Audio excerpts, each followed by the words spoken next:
तुमच्या सगळ्यांना good morning. आणि मी निघाली होती ऑफिसला जायला आणि मी आज खूप खुश होती कारण की मी ना टायमावर आवरून लवकर निघाली होती. फक्त मला पार्किंग आहे ना थोडी लांब भेटली. आज पूर्ण जवळची पार्किंग जी होती ना ती फुल झाली होती. मग मी गाडी पार्क केली आणि जशी मी प्लॅटफॉर्मवर जाते ना, आज ट्रेनसुद्धा टायमावर होती, म्हणजे ऑन टाईम होती ती. मग मला ती भेटली आणि मी जशी सीटवर बसते ना, ह्या बायकांची छोट्या मोठ्या गोष्टींवरून ना काहीतरी भांडण चालू होती. मग ते ऐकत बसली मी आणि तेवढ्यात आलं CSMTला मी उतरून ना पुढे जात होती. ट्रेननी सकाळी आली तर टायमावर, पण पोचवलं थोडं लेट. मग मी उतरली आणि पुढे जातच होती ना, तर तेवढ्यात मला त्या कॅट दिसल्या. आणि आज ना ती कॅट पेडिग्री वगैरे नव्हती खात, तिचं खाऊन झालं होतं वाटतं ऑलरेडी.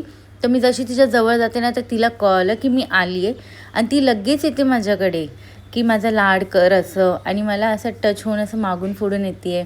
तेवढ्यात माझं लक्ष जातं तिच्या कॅट बेबीकडे की ती माझ्या चप्पलसोबत मस्ती करत होती. तर मी पण सुरू केली तिच्यासोबत मस्ती करायला. आणि मस्ती करता करताना माझं अचानक तिच्या मदरकडे लक्ष जातं. ती कशी घुरून बघत होती मला की माझ्या मुलीसोबत का चप्पलनी मस्ती करते आहे. मग मी तिला हात लावला, प्यार केला आणि मग मी पुढे निघाली. आणि ऑफिसला जसं जात होती ना, एकतर मी आमच्या डिपार्टमेंटमध्ये आता एकटी पडली कारण की ऑलमोस्ट सगळे सुट्टीवर होते. तर मला इतका लोड होता ना ऑफिसचा, तर मी त्याच टेन्शनमध्ये पोचली ऑफिसला. आणि आज ट्रेनमध्ये पावभाजी पार्टी होते, तर ती पावभाजी आणि घरून आणलेला टिफिन असं दोन्ही ब्रेकफास्टला होतं माझ्याकडे आज.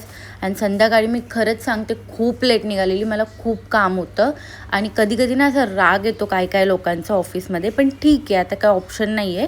मग मी निघाली, मला लेटची ट्रेन भेटली आणि मला 3rd सीट भेटली आहे आज.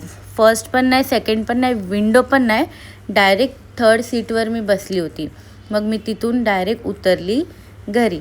आता जाते घरी, फ्रेश होते आणि मी खरंच सांगते मी 9:30ला आज घरी आली आहे. मला एवढा लेट झाला आहे. मस्त जेवते आणि झोपते. तुमच्या सगळ्यांना भेटूया उद्याच्या व्लॉगमध्ये. Bye bye.